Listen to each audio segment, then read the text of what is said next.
Di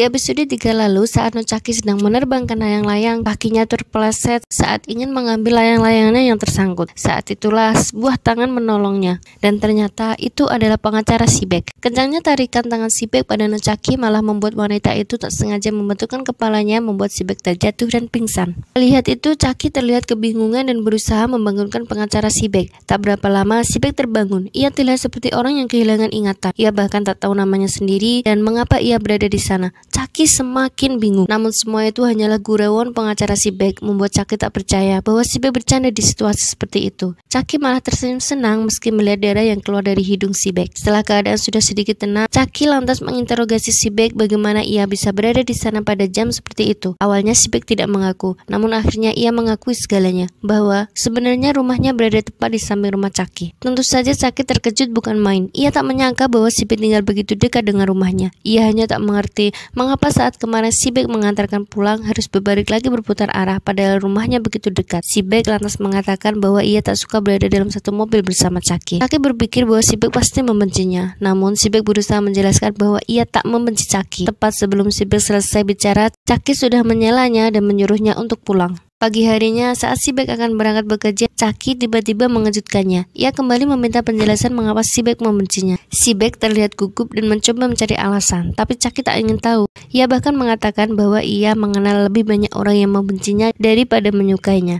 Ia lantas meminta untuk menumpang ke kantor. Jang Ki-do nampak pergi ke kumsin elektrik yang tak lain adalah milik pamannya sendiri, Yoon Sok-gu. Saat ia tiba di sana, Yoon Sok-gu nampak memarahi salah satu pegawainya karena pegawai itu memberitahukan bahwa Oharan telah menaikkan kontrak dengan harga yang lebih murah. Tak hanya itu, Oharan juga mengusir Yoon Sok-gu dari proyek. Jang Ki-do lantas mendiskusikan tentang kematian Cho Yun-sik. Jang Ki-do juga berasumsi bahwa tersangkanya adalah mantan narapidana yang bernama Lee Dong-pil. Jang Ki-do lantas meminta Yoon Sok-gu untuk menemukan pria tersebut. Di kedai Paman Shin, lagi-lagi Han Dae-je terlihat duduk di samping mobil hitam pembunuh dengan memegang kunci bertali simpul. Ia mengatakan bahwa ia harus pergi ke rumah sakit karena istrinya akan melahirkan. Paman Shin menatap Han Dae-je dengan miris. Ia lantas mengatakan bahwa istrinya sudah melahirkan dengan bayi yang sehat. Hal itu langsung membuat Han Dae-je tenang. Di kantor, Do Yong-soo memberikan berkas pada Nocaki. Berkas itu adalah pendaftaran untuk akta kelahiran. Chaki terlihat menolaknya dan merasa itu bukan urusannya. Namun ia mencoba membaca berkas tersebut. Ia terlihat kesal saat mengetahui bahwa ibu bayi tersebut telah menelantarkan anaknya sendiri. Chaki kemudian teringat pada masa lalunya saat sang ayah meninggalkannya berdua bersama neneknya. Meski ia menangis, ayahnya tetap tak peduli dan terus pergi. Chaki terlihat berpikir akan mengambil kasus tersebut atau tidak. Tak berapa lama, Chaki terlihat sudah berada di penjara untuk menemui ibu bayi tersebut.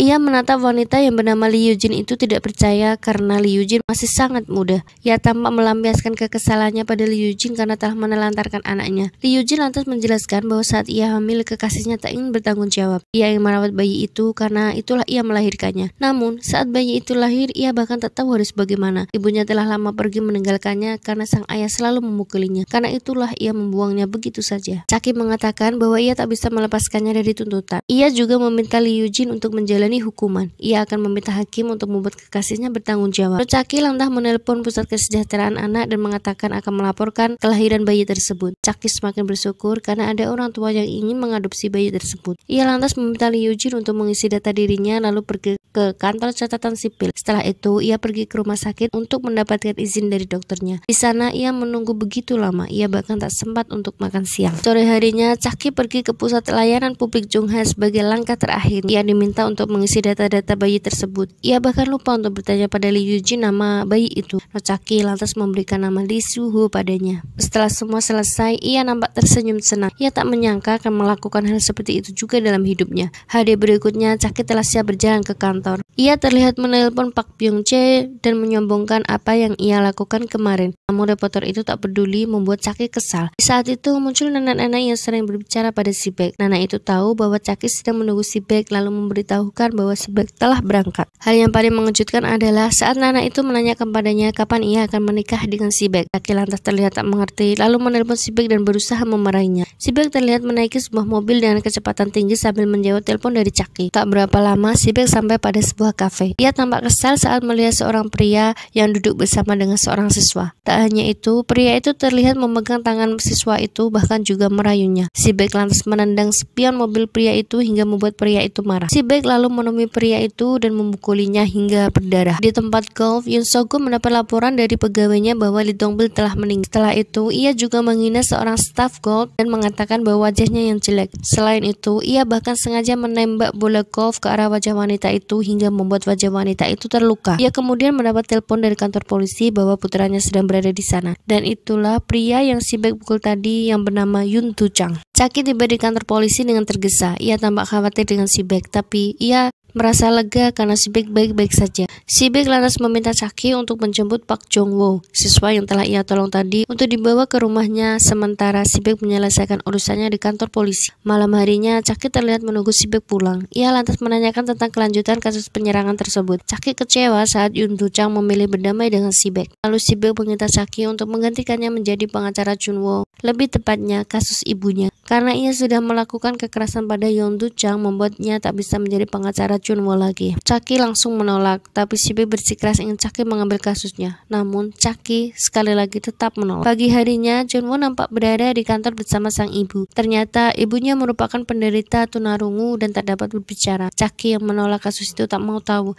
Hal ini membuat si Beck dengan berat hati menjelaskan pada ibu Junwoo. Saat itu Chucky mendapat panggilan dari reporter Park. Reporter Park meminta Chucky untuk mengenalkan pada si Beck. Ia ingin menulis tentang si Beck karena reputasi pengacara tersebut. Tentu saja Chucky kesal, lantas memanggil si Beck untuk berbicara. Di sana si Beck menjelaskan kasus ibu Junwoo. Ibu Junwoo adalah seorang pekerja di rumah Yoon Do-chang. Saat itu ibu Junwoo meminta Yoon Do-chang untuk membayar gajinya yang belum diberikan karena akan digunakan untuk operasi Junwoo. Namun Do-chang menolak dengan alasan ia tak punya uang dan sang ayah juga mengusirnya. Meski ibu Junwoo memohon, Do-chang tetap tak peduli. Tanpa sengaja, ibu Junwoo menemukan uang yang tersimpan di dalam lemari. Ia lantas menggunakan uang itu untuk mendaftarkan operasi Junwoo. Chucky yang mendengar itu terlihat kesal. Ia juga mendukung si Beck saat memukuli Do-chang.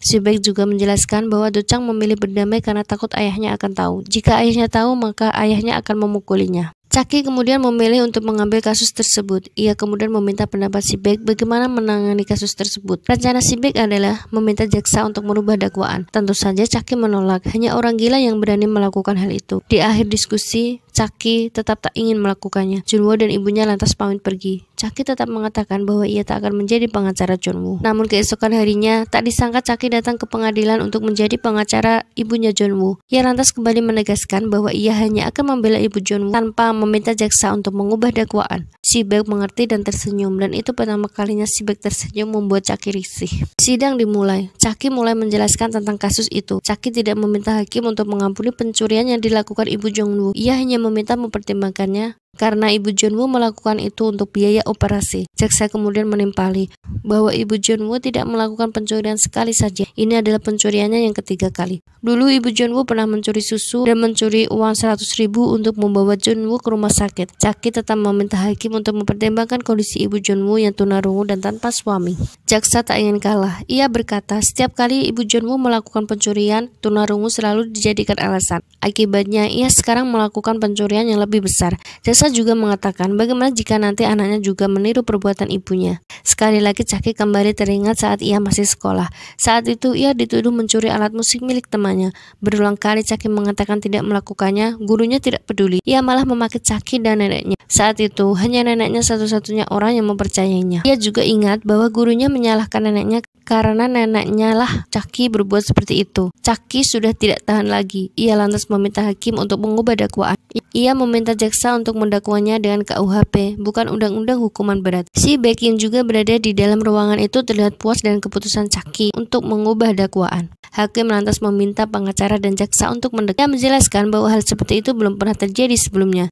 Hakim mencoba menawar pada jaksa untuk mengubahnya, tapi jaksa tetap teguh pada pendiriannya. Melihat itu, Chucky kemudian berkata akan terus berargumen sampai jaksa berubah pikiran. Tak peduli berapa banyak waktu yang ia butuhkan, meski sampai 24 atau 48 jam. Jaksa terkejut karena Chucky akan melakukan filibuster. Hakim lantas menyetujuinya. Sidang berlangsung sampai malam hari. Ruang sidang sudah sepi, hanya menyisakan beberapa orang yang berkepentingan. Beberapa staf pengadilan juga tampak sudah lelah dan mengantuk. Tidak dengan Chucky. Ia masih bersemangat membela Ibu John Woo dan memberikan berbagai perumpamaan kejahatan yang dilakukan Ibu John Woo. Hakim yang tadi mendengar dengan saksama perlahan-lahan mulai mengantuk. Hanya Chucky dan jaksa yang tetap bersikeras. Setelah menjelaskan panjang lebar, Chucky nampak kesal karena melihat hakim yang mengantuk. Ia lantas mengejutkan hakim itu hingga terbangun. Saat itu juga hakim meminta pengacara dan jaksa untuk maju. Hakim mencoba meminta jaksa untuk mengubah dakwaannya, tapi jaksa tetap tidak mau. Tak ada pilihan lain, hakim harus memaksanya. Akhirnya, jaksa pun luluh dan menurut. Hakim juga mengingatkan pada Chucky bahwa kasus seperti ini yang adalah pertama kalinya. Mengubah dakwaan adalah pelanggaran terhadap direksi jaksa. Jika ia meyakini bahwa ini adalah titik buta dalam hukum, ia harus meminta penyelesaian secara konstitusionalitas. Keputusan pengadilan akhirnya didapat. Jaksa akhirnya bersedia mengubah dakwaan dari Undang-Undang Hukuman Berat dan Kejahatan Khusus menjadi pencurian sederhana di bawah KUHP. Semua orang yang berada dalam ruangan itu tampak senang dengan keputusan jaksa, begitu pula dengan hakim dan jaksa itu sendiri. Selesai sidang, Chucky mengajak Si-baek untuk makan malam. Di rumah, Yoon So-gu nampak memukuli Yoon Do-chang dengan tongkat golf. Ia mengatakan bahwa Yoon Do-chang terlihat lemah, tak bisa mengalahkan anak kecil. Setelah itu, ia mendapat telepon dari Jang Ki-do menanyakan tentang Lee Yong-pil. Yoon So-gu nampak berada dalam ruangan pijat. Ia terkejut saat merasakan pijatan saat itu berbeda dengan sebelumnya. Ia lantas menoleh dan lagi-lagi terlihat pria misterius berpakaian hitam dan memakai jam tangan yang sama saat membunuh Cheo Yun-sik. Pria itu terlihat mencekik Yoon So-gu hingga pingsan. Pria itu lantas menyeret Yoon So-gu ke lapangan golf yang ia gunakan menyakiti staf golf tadi. Sama seperti sebelumnya, pria misterius itu juga mengikat tangan Yoon So-gu serta menutup kepalanya. Setelah itu, ia menenggelamkan kepala Yoon So-gu di danau yang ada di lapangan tersebut. Pria itu lantas membuka penutup kepala Yoon So-gu. Saat itu juga Yoon So-gu meminta untuk tidak dibunuh. Ia juga meminta maaf atas segalanya, persis seperti yang dikatakan Seo Cho Yun-sik sebelum meninggal. Pria misterius itu tidak peduli, lantas menenggelamkan kepala Yoon So-gu ke dalam air. Pria itu melempar Yoon So-gu dan kesal karena pakaiannya basah. Tetesan air juga terlihat dari kaos tangan yang berwarna hitam. Di sebuah kamar, Chucky nampak terbangun saat tetesan air mengenai wajahnya. Saat ia melihat, ternyata ada sebuah celana berwarna hitam yang basah dan tergantung tepat di atasnya. Celana itu juga memiliki pola yang sama seperti yang pria misterius itu gunakan saat bersama Yoon So-gu. Saat Chucky menoleh, ternyata Si-baek sedang berjalan ke arahnya yang juga memakai pakaian hitam. Rupanya, ia sedang berada di kamar Si-baek. Melihat itu, Chucky lantas kembali melihat celana berwarna hitam itu dan Si-baek secara bergantian.